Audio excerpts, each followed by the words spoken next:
Salam alaikum les amis, comment allez-vous? Ça va? Les amis, bon, les amis, entre grosse parenthèse, parce que les amis se comptent sur... ouais, peut-être. Bon, on sait ce que c'est, on va pas polémiquer sur ça. La puissance, le pouvoir, la puissance. Je voulais parler de ça un peu avec vous. Quand tu es puissant, quand tu es puissant, c'est où? Tu as la monnaie. Bon, déjà en premier, c'est où tu as l'aide et le support du Seigneur, tu vois, du Créateur de l'univers. C'est lui, parce que lui, même lui, il dit, je l'accorde ma puissance et les pouvoirs à qui je veux.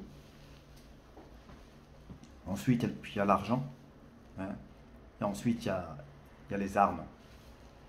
Les armes, elles peuvent être létales ou verbales. Ça rime, hein. J'aurais dû faire j'aurais dû être poète. Mais simplement quand on regarde le conflit qui oppose la Russie à l'Union européenne et aux States. Moi, je me souviens d'un truc. Moi, j'ai grandi à l'époque où Colin Powell, hein, qui était secrétaire de la défense américaine, le général Colin Powell, qui était à l'ONU avec un petit flacon de farine en disant Saddam Hussein, il a l'arme de destruction massive. Il a de l'anthrax. Ça n'a pas mis un mois pour qu'il attaque, pour qu'il mette le pays en ruine. Je crois qu'il y a eu 1 million de morts, dont 500 000 enfants, tu vois. Regardez ce que c'est l'Irak. La Syrie, ils ont pas attendu longtemps. La Libye, Benghazi. Ah, hop, les Français, les Américains, boum boum, on y va. Et franchement, la vérité, je me régale. À chaque fois que je regarde France 24, je me régale. Quand je vois Lavrov, le Premier ministre russe, et Poutine, quand tu parles, tu vois la puissance. J'ai fait une petite recherche, j'ai calculé le nombre, le continent qui a le plus de pays, c'est le continent africain. Il y en a 55. Ensuite, c'est l'Asie qui vient derrière avec 54 et tout ça. Les Américains, l'Amérique latine. Mais on est 55 en Afrique. Ça part de l'Égypte jusqu'à l'Afrique du Sud. Hein. Et on est des zéros. On est des zéros. On crée pas de véhicules. On n'est pas dans l'aviation. On n'est même pas capable de faire un frigo ou un four micro-ondes ou une marque à nous. La différence entre les Turcs qui font la marque Beko, hein, regardez les Chinois, il y a 50 ans, c'était des mangeurs de riz. Il a bourré des champs. Les Japonais, il les martyrisait. Une île comme le Japon martyrisait les Chinois. Les Chinois, c'est une des premières puissances mondiales. Voir si c'est pas la première puissance mondiale. Voilà. Mais nous, les Africains, je parle pas des Arabes. Hein. Les Arabes, pour moi, c'est encore à part. Hein. Eux, ils ont vendu leur cul aux Européens, aux Américains. Prenez notre pétrole, mais donnez-nous des gonzesses et du vin et du whisky et des yachts et des jets. Je parle pas du peuple, hein, du Moyen-Orient. Hein. Mais je parle de leurs gouvernants. Ah merde, putain, j'aurais dû mettre une cagoule. Le jour où je vais faire le hajj, ils vont m'arrêter à la douane.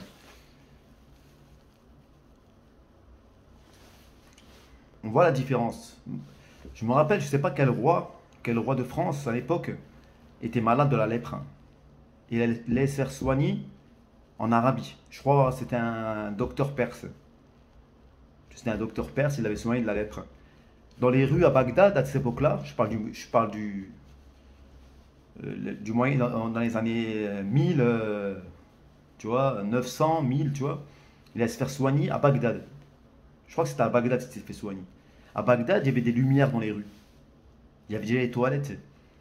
Ils avaient déjà créé des sortes de canaux pour évacuer Hachek, la merde, dans les fosses septiques. Ben, les Romains avaient fait ça déjà, bien avant. Les mathématiques, la science, l'astronomie, la médecine. Qu'est-ce qu'on est devenu? Pourquoi on est tombé aussi bas? Pour revenir à ça, si je parle de ça, c'est parce que regardez, face à la Russie, vous avez vu Poutine ce qu'il a fait avec Macron? Il lui a mis psychologiquement une table qui faisait 5 mètres. 5 mètres. C'était une table en fait pour 20 personnes. Il a mis tout au bout, du style, t'es rien pour moi.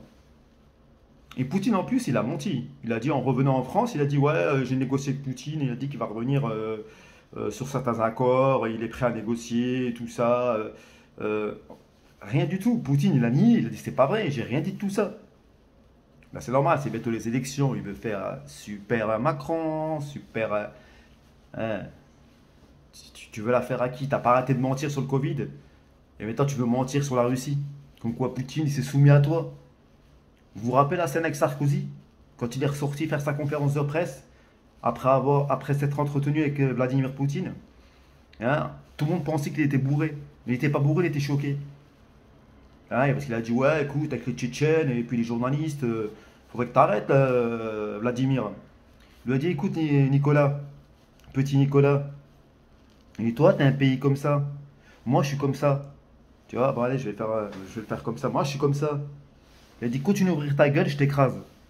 L'autre, il est sorti traumatisé. Il a fait sa conférence de presse, il était là. C'est des questions. Il a dit, bah, posez-les. Psychologiquement, il lui a détruit le cerveau. J'aurais préféré qu'il me crache dessus, qu'il me mette une gifle. Franchement, la vérité. J'aurais préféré qu'il m'humilie, qu'il me pose le pied sur la tête. Parce que Poutine, c'est. Poutine, c'est une force. Je vais pas vanter Poutine, mais je vante ses qualités. Hein. Il boit pas, il fume pas, il est religieux, euh, et très sportif. Hein, triple ceinture noire de judo, il fait de la pêche, natation, voilà. Alors que la Russie, on se foutait de leur gueule. Il y a quelques années, moi, je me rappelle des années Gorbatchev, Khrouchtchev, tout ça. On se foutait de leur gueule. Ouais, la Russie, le rouble, pour aller acheter une baguette de pain, il fallait prendre comment t'appelles ça là, une brouette quoi, remplie de roubles pour aller acheter une palette de pain. Des méthodes qu'ils ont. Carrément, c'est eux maintenant qui ont viré les Français du Mali, ils ont pris leur place. Allez, dégagez, vous savez pas travailler. Vous savez pas travailler, laissez-nous. Franchement, si je suis président d'un pays et je suis attaqué par des forces extérieures, hein, qu'on nomme soi-disant Daesh ou Al-Qaïda, mais ça c'est juste pour endormir les gens. On sait très bien qui c'est qui finance Daesh, Al-Qaïda derrière. On sait très bien que ce ne sont même pas des musulmans qui les financent. Hein. C'est juste des gens qui ont de l'argent, du pognon, qui veulent déstabiliser ces pays-là pour profiter de leur pétrole et tout ça, et de leur manne, des minéraux, de diamants, de tout ce qu'ils ont dans leur pays. C'est tout. Mais Poutine, il est là pour régler ça, bien sûr. Je pense pas qu'il le fait gratuitement. C'est pas, c'est pas le prophète Jésus, tu vois. Il le fait, je pense. Il a aussi des intérêts économiques, stratégiques, géostratégiques et géopolitiques derrière. Mais regardez comment ils sont là. Lui, il faut qu'on négocie. Ils ont tous peur là. Là, les Européens sont tous peur. Il y a peut-être la troisième guerre mondiale. Poutine, il va envahir l'Ukraine. Soi-disant, les Américains, ils ont envoyé 10 000 hommes. Ils sont restés 20 ans en Afghanistan. 20 ans, ils n'ont rien fait. Les talibans sont venus au pouvoir. C'est une guerre perdue. 20 ans, vous savez combien ça coûte? Des missiles, des chars et tout ça, rapatrier les gens, des avions, des cargos, des missiles, des drones. Tout ce qu'ils ont fait à la fin, les talibans sont revenus au pouvoir. Euh, Alors les Français, on n'en parle pas. Les Français, c'était les... j'ai vu un reportage, ils étaient enfermés dans leur petite caserne, ils sortaient faire des petites patrouilles vite fait, dès qu'ils faisaient une patrouille, ils prenaient des rafales, et puis ils rentraient à la maison, ils rentraient vite à la caserne, ils lançaient quelques coups de mortier pour faire partir 2-3 talibans. Des gamins quoi, des adolescents. Et les mecs, c'était des gamins qui s'amusaient avec des bérets rouges, quoi. Ils les allumaient. Et voilà. Et donc, toi, la France qui veut se mêler du conflit, toi, la France, tu vas rentrer contre la Russie, bon, même avec tes sbires. D'ailleurs, l'Allemagne n'est pas d'accord pour faire la guerre à la Russie. Parce que l'Allemagne, elle a une longue histoire avec l'Union soviétique. Il faut savoir que la partie est allemande, avant la destruction du mur de Berlin, c'était l'URSS. Hein, c'était la République démocratique d'Allemagne, hein, les RDA. Et, donc déjà l'Allemagne elle est réticente parce qu'en plus il y a aussi ici derrière une stratégie économique. L'Allemagne achète le gaz en Russie. Donc l'Ukraine, comme il veut fermer les vannes, il menace de fermer les vannes du pipeline qui passe par l'Ukraine. Alors les Russes se sont dit on va passer par la mer Noire ou la mer Caspienne, je ne sais pas, je crois que c'est la mer Noire, pour alimenter directement l'Allemagne. Ah oui, ça a coût de 200 millions de dollars par an, hein, le droit de passage. Hein. Donc l'Allemagne, elle n'est pas trop chaude. Ah, les pays, donc il faut savoir qu'en plus que la Russie, elle a des soutiens, comme l'Iran, la Corée du Nord, la Chine, pas mal de pays. La Russie, elle n'est pas toute seule. Mais les Russes, déjà, ils ont déjà commencé des cyberattaques, parce qu'ils sont les meilleurs hackers au monde, ce sont les Russes. C'est des hackers, il y a les Russes et les Israéliens, ce sont les meilleurs hackers au monde.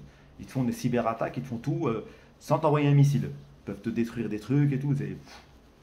On l'a vu, hein, Israël en Iran, quand on faisait sauter des centrales pétrolières, des trucs comme ça, rien qu'avec un PC. Je sais pas comment ils font ça, franchement, c'est terrible. L'informatique. Mais ce que je me dis, regarde, le temps qui passe, négociation, tout ça. Et Poutine, il reste ferme. Non, non. Moi, je veux que la Pologne se retire de l'OTAN et que l'Ukraine ne rentre pas dans l'OTAN. Voilà ce qu'il demande.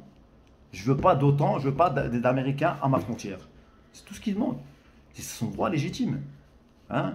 Si les Russes mettaient des missiles à Cuba, comme la baie des cochons, vous avez vu ce que ça a donné. Une grande crise et tout. Ça a failli déclencher la Troisième Guerre mondiale, hein, avec les missiles de Cuba. Alors, les Américains, non, ils ne se privent pas, eux. Ils sont dans le monde entier.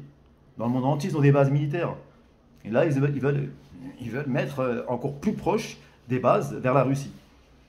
Parce que c'est bon, les Américains, les Européens, ils savent très bien que les Arabes et les Africains, c'est... Tiens, 100 euros, va t'acheter un frigo et dégage, là. Laisse-nous vite faire ce qu'on a à faire, là, prendre le pétrole, le gaz et... Bon, vous avez compris, c'est ironique, mais du style... t'as un calage qui date des années 30, t'as encore des armes, la prohibition, tu vois. Tu veux dire, t'envoies un drone, on te rase un village. Les seuls qui sont encore capables de se défendre contre les Occidentaux, c'est la Turquie. La Turquie, parce que même la Turquie, bon, la Turquie, elle fait aussi un double jeu, hein, parce qu'elle est amie avec la Russie, et puis elle vend des drones à l'Ukraine. L'argent n'a pas d'odeur, pas de couleur, pas d'amis, pas de rien. C'est ça le problème de l'argent. L'argent, t'es prêt à tout, quoi. Mais on voit le deux poids, deux mesures. Face à des pays faibles, on les attaque tout de suite. Face à un pays puissant, on réfléchit pas à deux fois, mais on réfléchit, on n'endort pas la nuit, on réfléchit à 100 fois, 200 fois. Parce que là, ce que tu vas attaquer, tu ne vas pas attaquer la Syrie. Hein. Hein? C'est pas des pauvres gamins de 17 ans, 18 ans qui n'ont jamais fait la guerre, qui ont fait un mois d'entraînement et tout, et tu vas leur bombarder et tout ça. Les Russes, déjà, ils ont investi dans des missiles, dans les S-400, les S-300, pour détruire des avions. En avion en Syrie, ce que ça donnait avec l'aviation israélienne quand ils venaient rentrer dans le territoire syrien pour bombarder. Je sais pas, sur 16, il y en a eu, je crois, plus de la moitié qui ont été détruits. Hein. Donc voilà, donc, ce que je veux dire, c'est quand tu es puissant. Quand tu es puissant. Et si l'Afrique et les Arabes veulent déjà s'en sortir, déjà qu'ils aillent apprendre, qu'ils partent dans des pays comme ça, comme la Russie, comme la Chine, qu'ils apprennent des autres. Les Romains, avant d'être un grand empire, ils ont appris des autres. Rome, à l'époque, c'était des petits villages de gauche à droite, c'est devenu Rome. Et ils ont cherché chez les Celtes, chez les Gaulois, chez tout ça, l'armement, chez les Grecs, ils ont cherché la philosophie, la théologie, tout ça. Tu vois ce que je veux dire? Allez faire des stages en Russie, allez vous perfectionner, comme ils font, allez en Iran. Les Iraniens, c'est ce qu'ils ont fait. Ils ont envoyé des jeunes ingénieurs en Russie ou en Chine apprendre comment fabriquer leur propre, je sais pas, leur propre engin, leurs propres armes. Après, sans parler militairement, même apprendre à faire un four micro-ondes. Bordel de merde. Les Européens prennent, les Occidentaux prennent les composants en Afrique pour fabriquer un micro-ondes. Toi, tu as des composants, tu as des minerais, tout ça, pour faire l'or, pour faire ci, pour faire les platines électroniques, tout ça. Et puis, tu ne sais pas faire un four à micro-ondes. Tu es obligé d'aller l'acheter en Chine ou l'acheter en Europe. Je me rappelle à l'époque, quand j'allais au Maroc, juste avec un truc qui venait de France, j'avais une fois un short de France. Mon cousin et tout, ouais, s'il te plaît, vends-moi-le, donne-moi-le, ouais, il vient de France. Mais c'est du tissu. Ça a été fabriqué chez vous, ça a juste été envoyé en France et c'est revenu chez vous.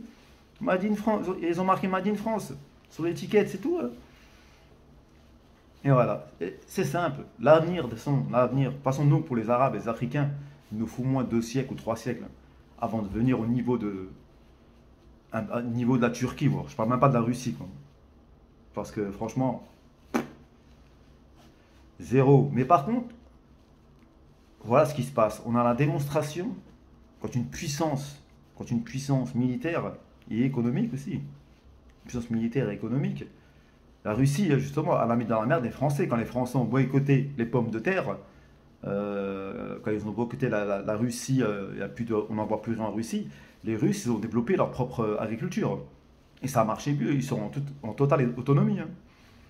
Donc, c'est pas une bonne idée, hein. C'est pas une bonne idée, hein, pour quelqu'un, pour un pays qui veut faire de l'export, qui veut faire du commerce avec d'autres pays. C'est pas la meilleure des façons de boycotter un pays. Parce que ton maître américain a dit on le boycotte. Sur l'Amérique qui est en plein déclin. Ils ont plus de thunes, ils ont plus rien. En Amérique, il y a des clochards. Tout le monde croit que l'Amérique, c'est. Moi, je vois des reportages, des mecs qui tombent dans la rue, la moitié c'est des camés, ils sont tous sous crack ou euh, sous cristaux, là, je sais pas, des médicaments chimiques, ils sont tous à l'héroïne. Faut se promener, faut pas. Tu sais, la carte postale là, de Miami, derrière, il y a l'envers du décor, hein. La violence, il y a plus d'homicides au State que de morts dans des pays en guerre. Là-bas, tout le monde est armé, tout le monde, tu vois. Pour moi, l'Amérique, c'est un pays de toute façon, c'est un pays, c'est américain. Les Américains, ce sont quoi, à part des Européens qui ont volé la terre à des Amérindiens? C'est tout. C'est des Allemands, Irlandais, Anglais, Espagnols, c'est des Européens, c'est tout. Jamais compris pourquoi on dit à un blanc, tu es américain, et à un noir, on dit un afro-américain. Soi-disant, il vient d'Afrique, il est américain. Tu dis un noir, tu dis un blanc. Non, on dit pas, on va pas dire un euro-américain. Pourquoi vous dites un afro-américain? Déjà, vous avez vu comment ils pensent que c'est leur pays, quoi, qu'ils ont, tu vois, c'est leurs ancêtres, depuis 1 million d'années, ils sont là-bas. Mais alhamdoulilah, les Russes, c'est une race pure. Ils ont toujours été là-bas. Ouais, comme on les appelle. Les Russes, ils ont toujours été là-bas. Et moi, je suis très, très heureux de ce qui se passe entre la Russie et l'autre et les Occidentaux. Et j'attends de voir leur réponse. Mais moi, si c'était un côté match, moi, je sais sur qui parier, quoi. Je sais sur qui parier. Comme je dis, là, tu vas pas attaquer Kadhafi, là. Là, c'est pas Kadhafi que vous allez attaquer, hein. Sur ce, mes amis, je suis désolé de vous apprendre tout ça de bon matin, mais voilà, je me suis levé vachement tôt. Je fais mon sport, j'ai déjeuné, je vais bosser, et puis je vous dis à la prochaine. Allez, ciao tout le monde.